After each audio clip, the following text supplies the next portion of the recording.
Thank you to the choir. Good morning. Happy Yule. Oh, come on.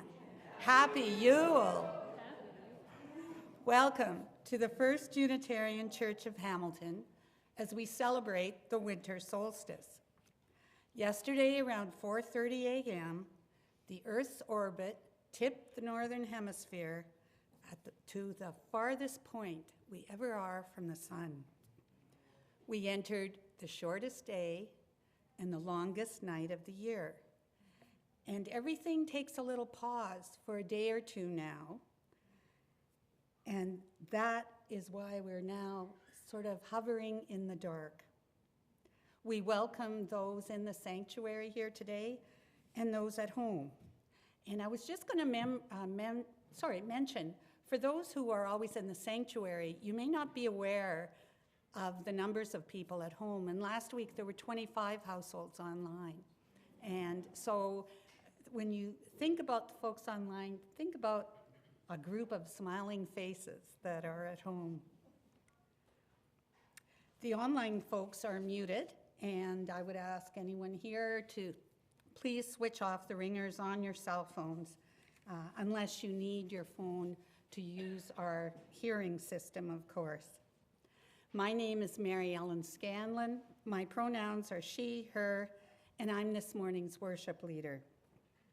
I want to thank today's worship team, and that includes Reverend Danie Weber, of course, our music ministers are Rachel Derry, Cindy Carey, and the choir, all decked out for the season.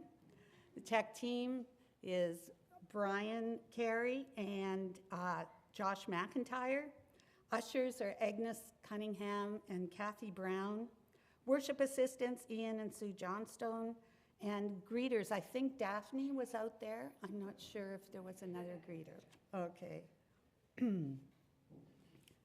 Announcements, and we have a few. Sorry.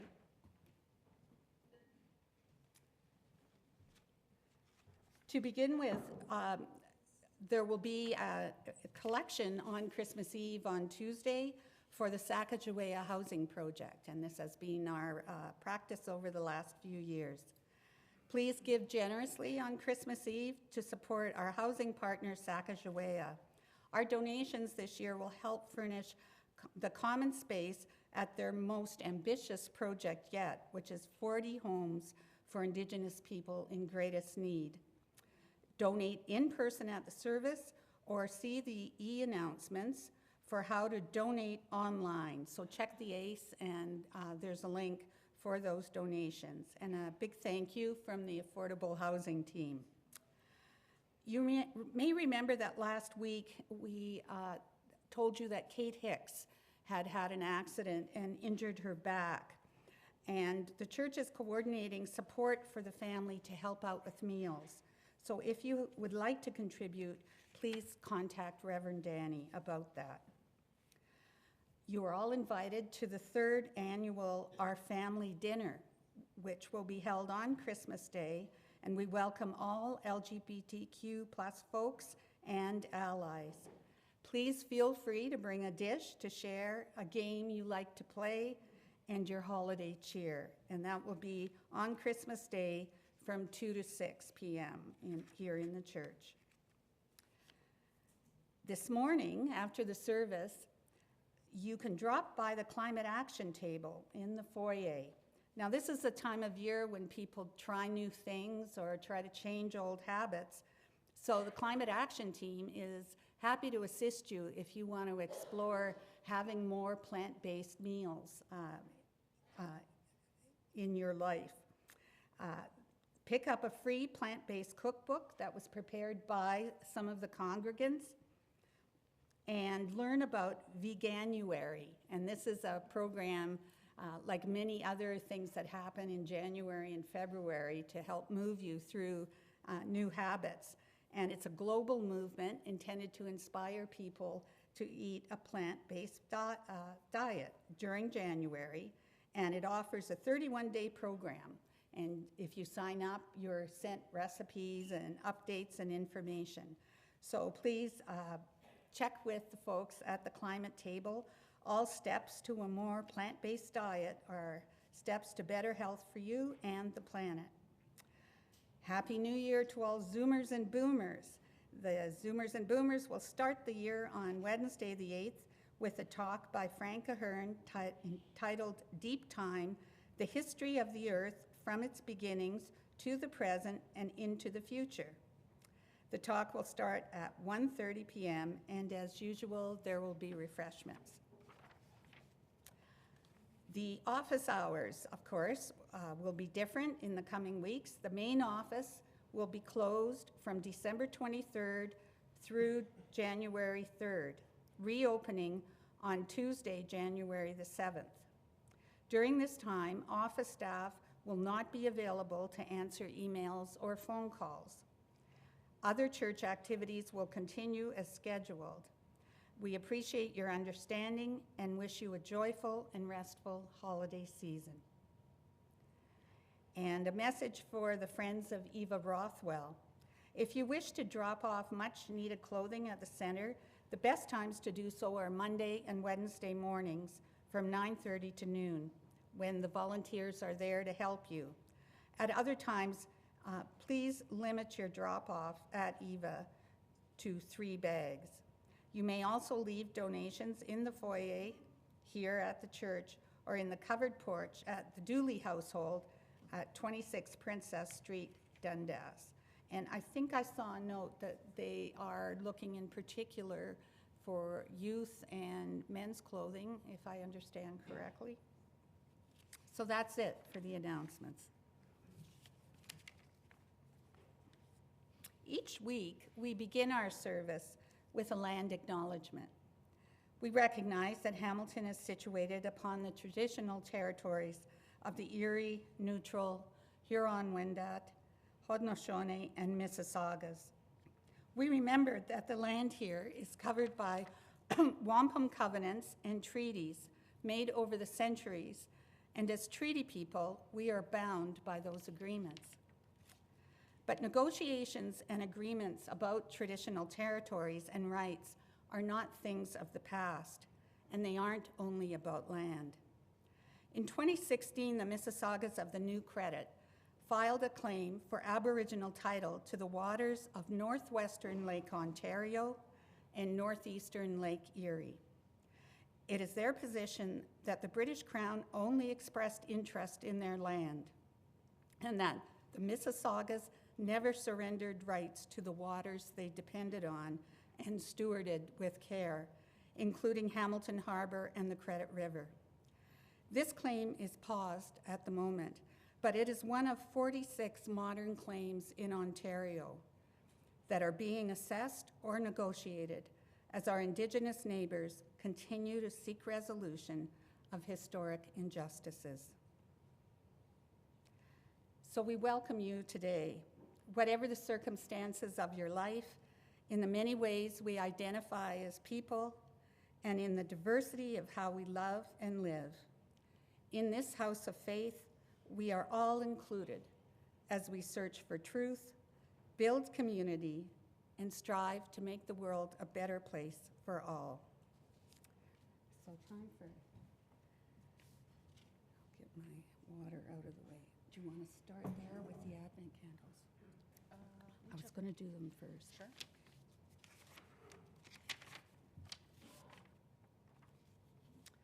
Every Sunday during Advent, we have woven the lighting of the Advent wreath into our worship life. Advent comes from the Latin verb advenire. I didn't take Latin, I hope I'm close, which means to draw near. By lighting one more candle on our Advent wreath each week, we make visible our spirit of waiting, of expectation. The first candle we lit in the name of hope, not just what we long for, but our trust for the best within us to rise and to grace the many endings and beginnings in our lives. We lit the second candle in the name of peace, the courage to soften and to cultivate our ability to stay present in difficult moments. We lit the third candle in the name of joy, the abiding faith that joy unfolds whenever we're able to enter and consent to the practice of opening to possibility. This morning, we light the fourth candle of our Advent wreath in the name of love, as an invitation for the holy to dwell within us, deepening our capacity to love and to be watchful of love's presence among us. May we be open to the love that awaits us in the weeks to come. As we prepare to bring new possibilities to life, may love guide us and be a creating force in our lives. And now the lighting of the chalice. Each time we gather, we light a chalice. It reminds us that we are entering sacred space and time together. It reminds us of our connection to Unitarian Universalists all over the world, as many celebrate the solstice. I'll share these words by Diane Lee Mooney. Again did the earth shift. Again did the nights grow short and the days long. And the people of the earth were glad and celebrated, each in their own ways. Please join me in our chalice lighting words. May this flame be our light of friendship and love.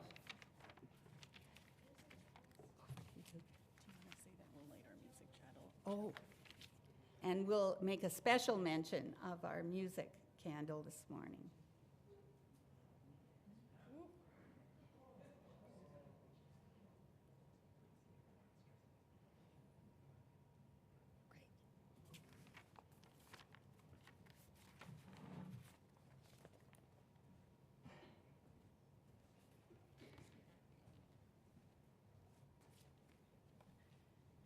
Good morning, everyone.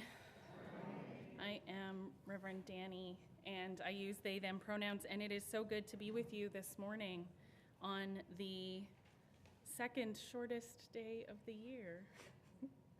Our call to worship this morning is from Reverend Jo Von Roo, who I got to go to seminary with. She is serving in Syracuse, New York right now, and it is titled Celebrating the Darkness. Traditionally, Advent is a time of searching for light in the dark. The pagan tradition of Yule is a celebration of the returning of the sun, but darkness is as important as light.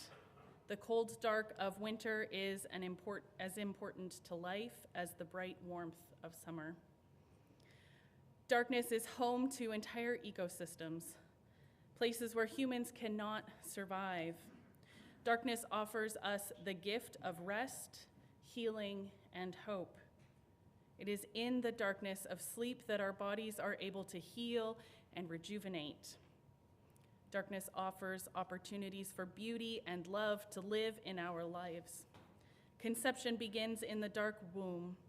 A great prophet was born at night, and the vastness of the universe can only be seen on the darkest of evenings. So, on the longest of nights, let us welcome the evening. Let us give thanks for the life, rest, healing, hope, love, and beauty that are offered to us only in the darkness. Come, beautiful souls, let us worship together as we embrace the darkness together. And let us enter into this darkness with a winter solstice chant. You'll find the words on the walls behind me or in the teal hymnal number 1063.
So before I start our story this morning, I just have to share with you all that I got new glasses on Friday.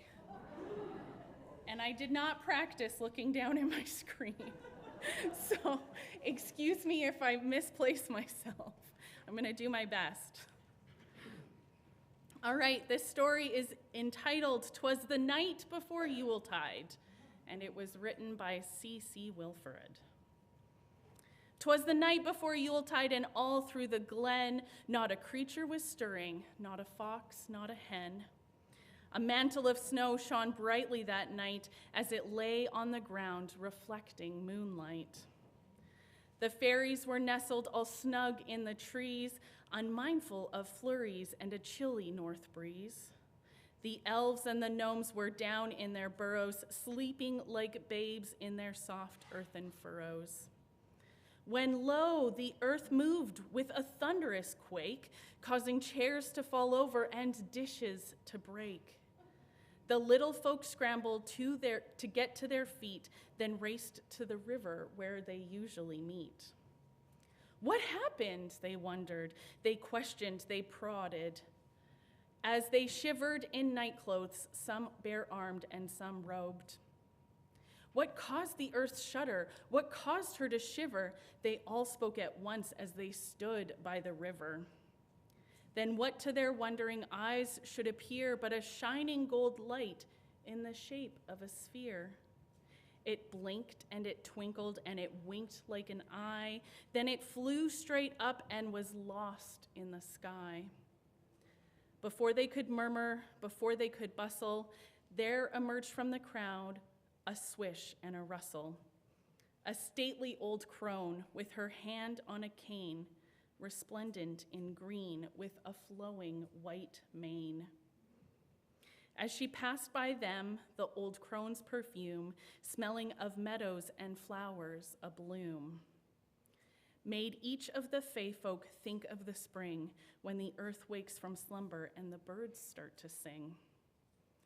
My name is Gaia, the old crone proclaimed, in a voice that at once was both wild and tamed. I've come to remind you, for you seem to forget that Yule is the time of rebirth, and yet I see no hearth fires, hear no music, no bells. The air isn't filled with rich, fragrant smells of baking and roasting and simmering stews, of cider that's mulled, or other hot brews. There aren't any children at play in the snow, or houses lit up by candles' glow. Have you forgotten, my children, the fun of celebrating the rebirth of the sun? She looked at the fae folk, her eyes going round, as they shuffled their feet and stared at the ground. Then she smiled the smile that brings light to the day. Come, my children, she said, let's play. They gathered the mistletoe, gathered the holly, threw off the drab and drew on the jolly.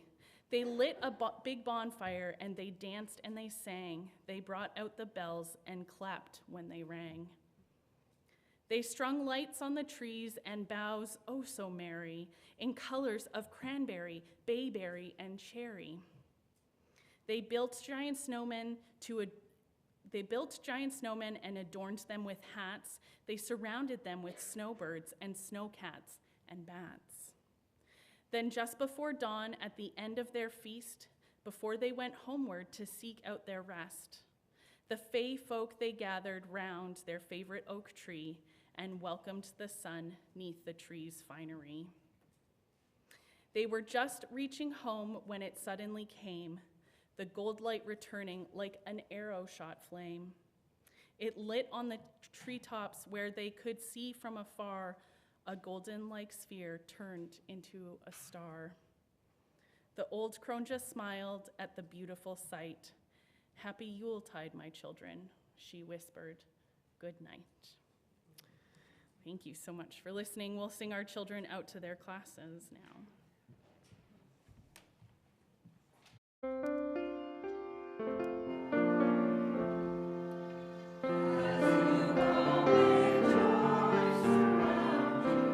As you go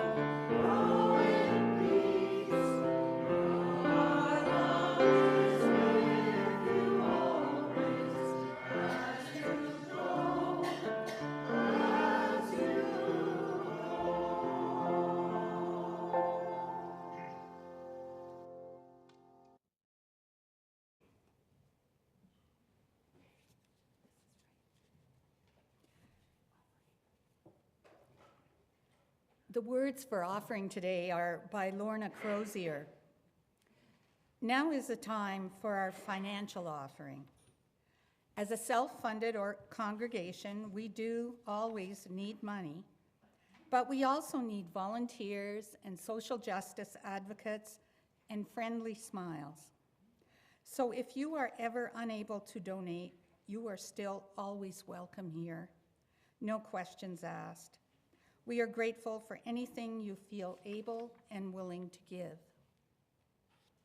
We will now receive our offering while we listen to the music ministers.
Thank you for your generosity. I would like to take this moment to recognize some of the countless non-financial contributions that keep our congregation going. Each of us contributes to our congregation just by being here, by bringing your joys and struggles, your questions, and your faith. But today I would like to recognize the hospitality and RE and OWL volunteers who play such an important role each week.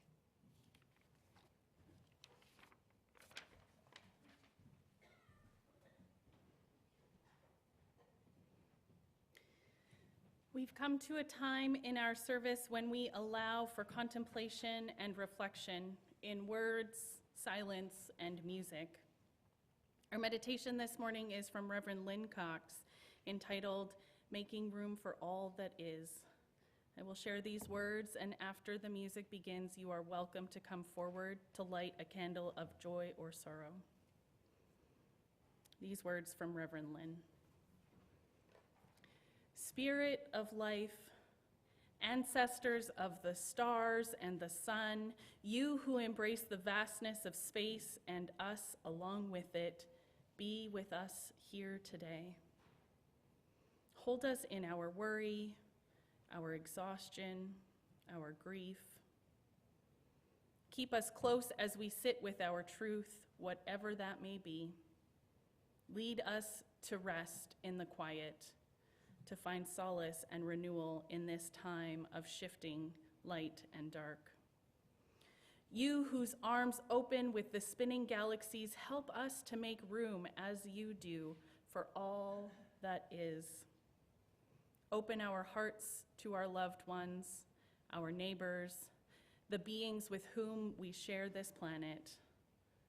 Lead us to reach out to others in compassion. Turn us toward one another in mercy, right relationship, and reconciliation. You who have been the rising and setting of suns, of seasons, of civilizations, remind us of all that we have learned from the history of the world and from our own histories. Give us the courage to face our mistakes and to repair them when possible. Help us understand our interdependence, our gravitational relatedness with all of the other spinning lives around us, and lead us to treat those relationships with care.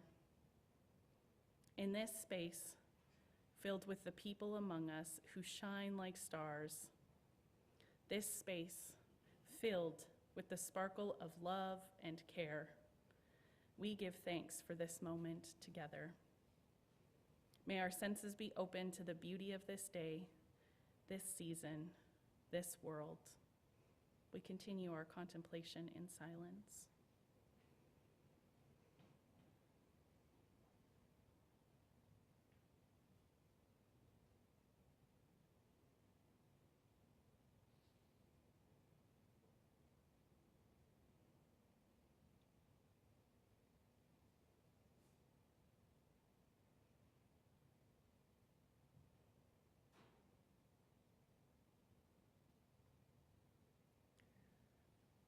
Blessed be.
We come now to a time in our service when we affirm the ways that we are connected in this life, as we live into the truth that what affects one of us affects all. In a spirit of community, let us open our hearts to one another and all that we hold sacred. I have one sorrow to read, and it's from Martin Dooley. And I guess he did check joy, and I think he mentions that at the end of this thought. Martin says, in memory of a very loving and much loved father of 5, who died 70 years ago this Christmas Eve. I am sad to have lost Bill Dooley at an early age, but delighted to have had such a wonderful dad for 7 years only. At this time, I think not only of the Dooley family, but of all the families whose lives are touched by loss at this time of year, whether new loss or very long-standing loss. Sometimes there are sorrows in our life that are too tender to share, and there may be some of those here today. We hold those in this space today with the reminder that we are never alone. And alongside the struggles and sorrows of this life, there are also joys to share, although today there are no written joys. I'm confident there are lots of joys, though, in the congregation. So we celebrate those joys among us and rejoice in the happiness that flows through our community. Sharing our sorrows and our joys with this beloved community is an act of courage and vulnerability. And to witness the joys and sorrows that are present within the life of our community helps us to deepen our relationships in this caring group. Sharing with and witnessing one another is part of building the web of beloved community that we weave. May we continue to be so courageous and compassionate.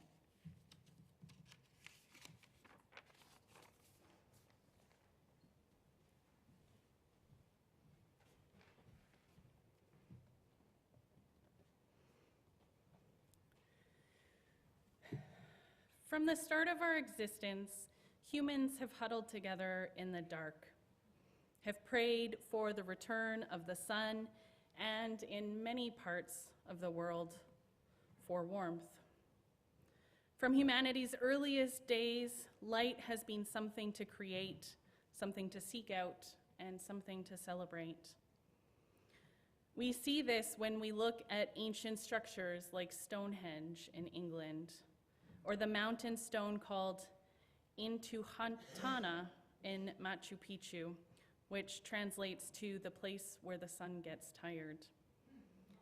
Even the Great Pyramids and the Sphinx in Egypt have a special relationship to the sun.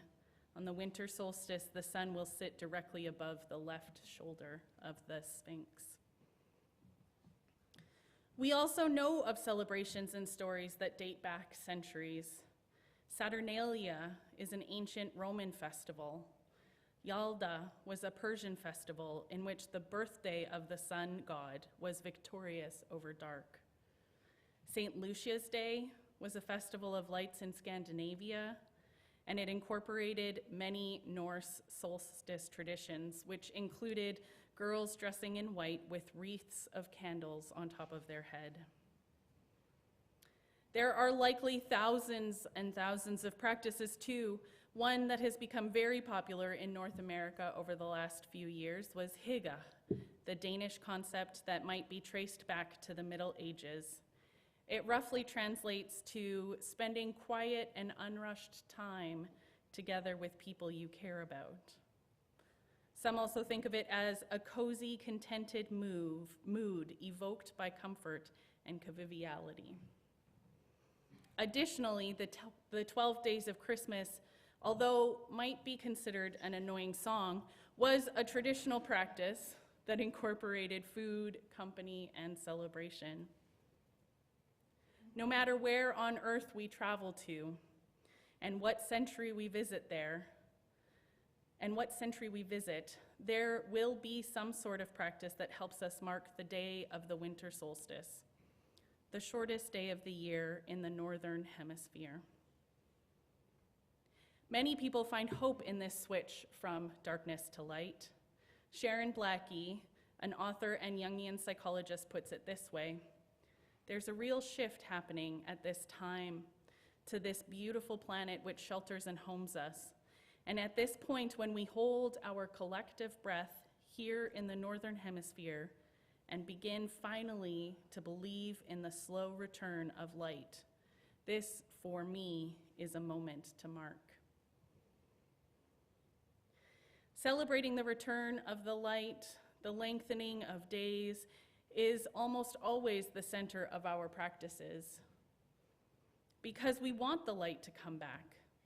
The darkness is too awkward and challenging time for our year.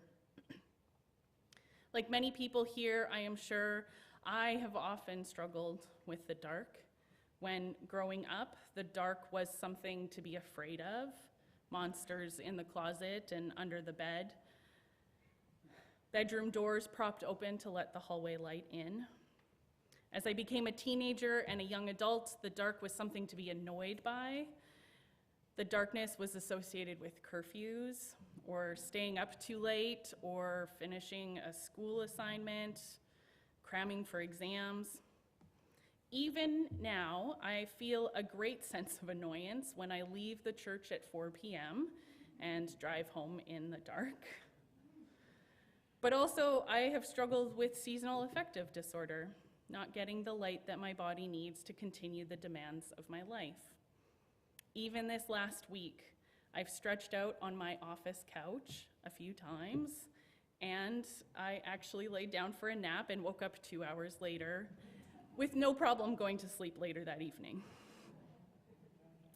And though I can hardly wait for our days to get longer and for the sun to be present for more of my waking moments,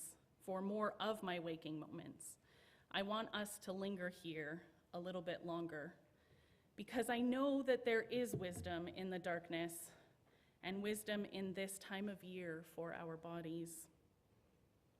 Let us linger a little bit longer and see if we can find it. I invite you to enter a period of quiet for guided meditation.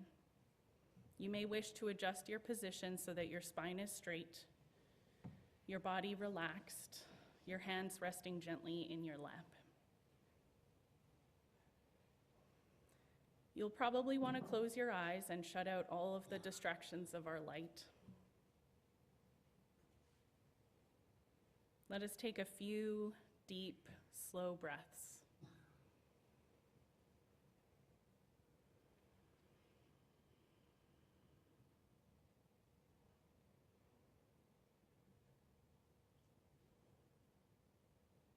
With vision muted, notice what your other senses are telling you.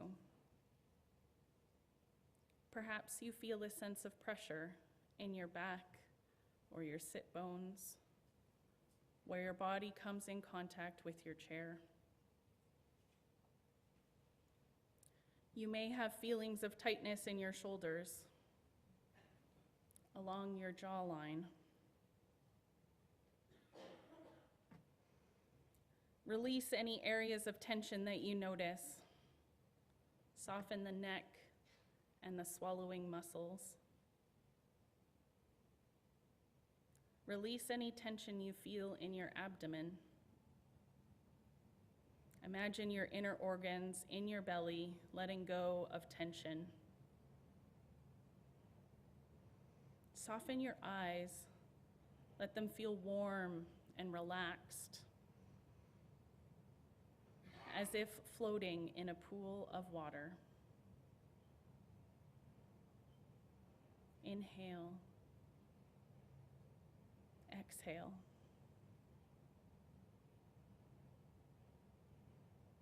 You may notice strange sensations, such as tingling in a muscle or a ticklish feeling on the skin.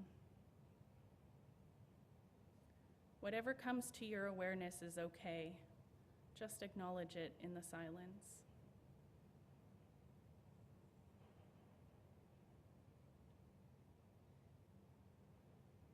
Let us turn our attention to the sounds around us.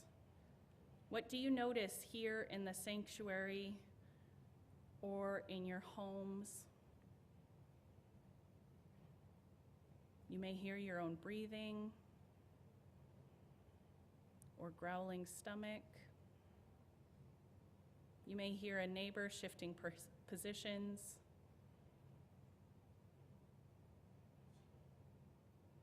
Perhaps the wind blowing outside or the furnace kicking on.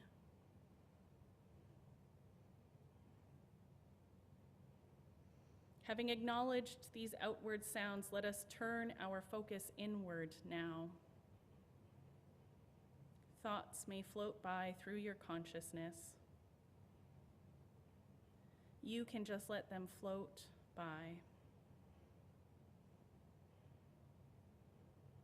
Feelings may bubble up for some deeper place within you. You don't have to name those feelings or put any words to them. Just notice if there is anything there for you with gentle acceptance.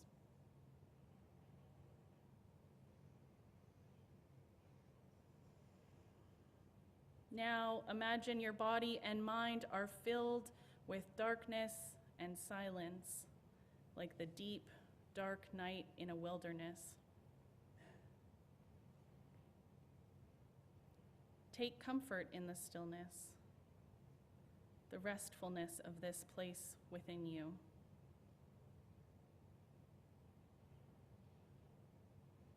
Don't try to make anything happen. Just rest into the inner darkness, knowing that you are safe in this moment. You can simply be. Breathe in and out.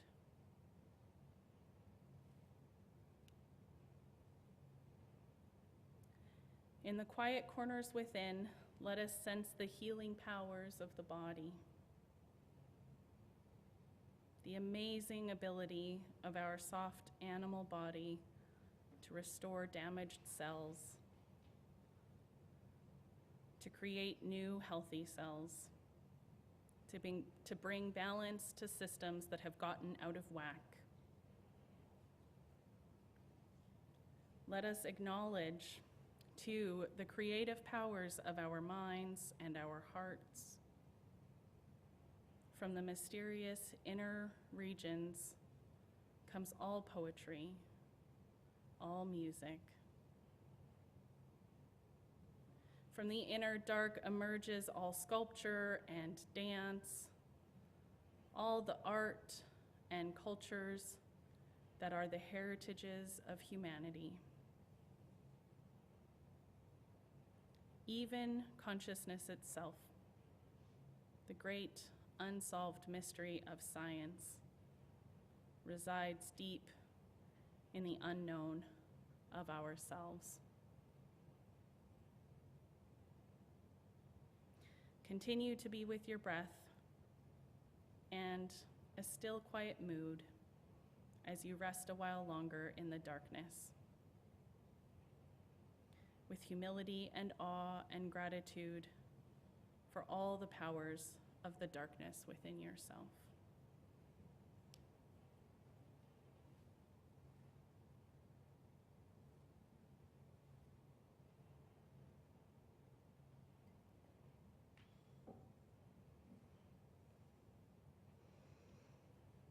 I invite you back into the sanctuary, the spaces around you. My body's ability, our body's ability to heal is predicated on rest, Our ability to imagine and create and expand our capacity for understanding also comes from our body's ability to rest. This last week, Mary Ellen shared with me a short film from a filmmaker in northern Sweden. The film was entitled Living in the Dark Winters of Sweden, and the videography was spectacular.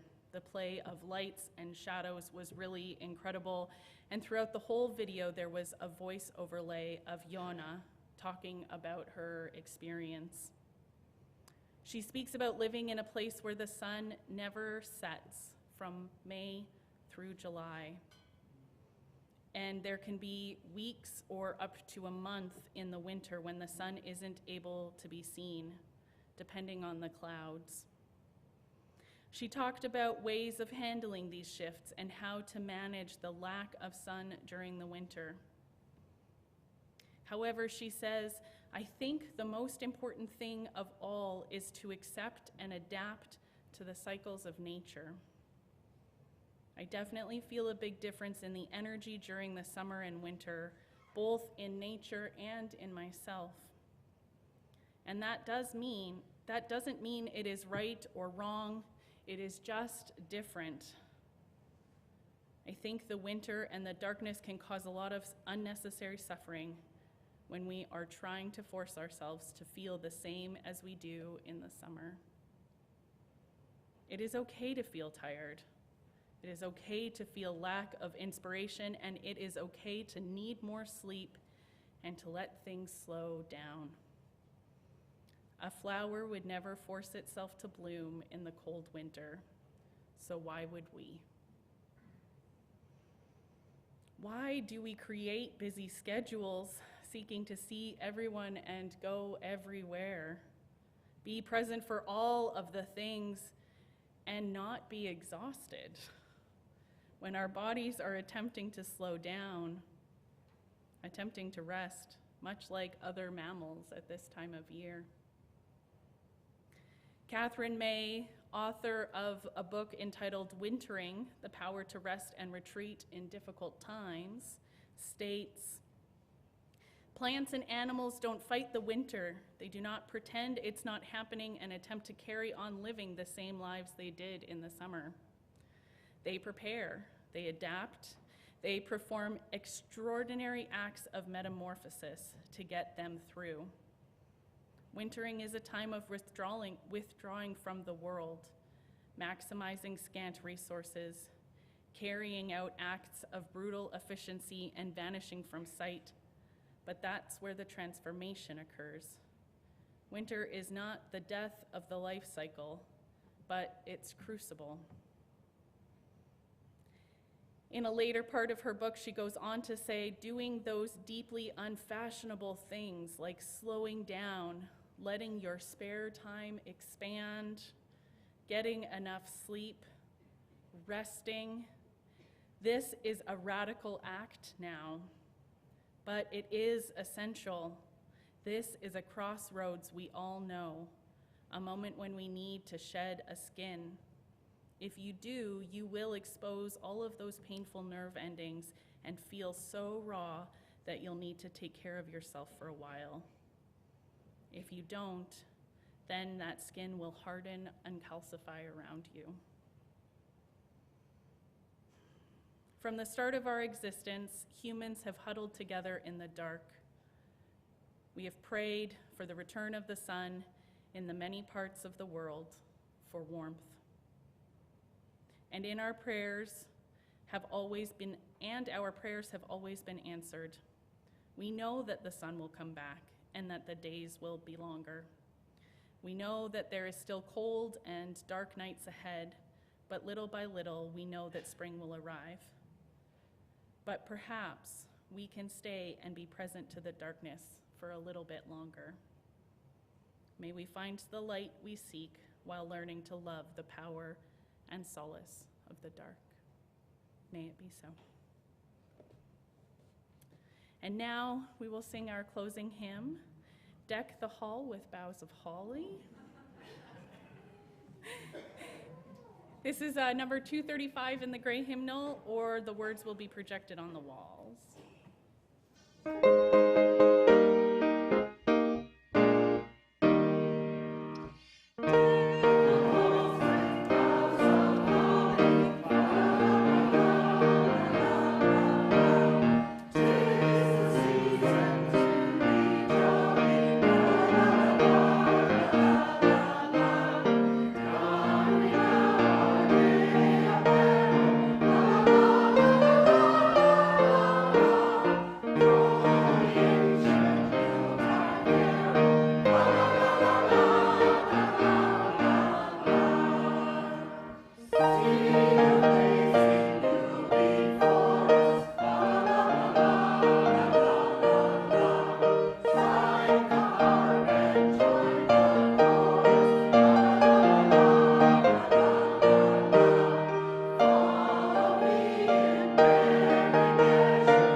Thank you, everyone.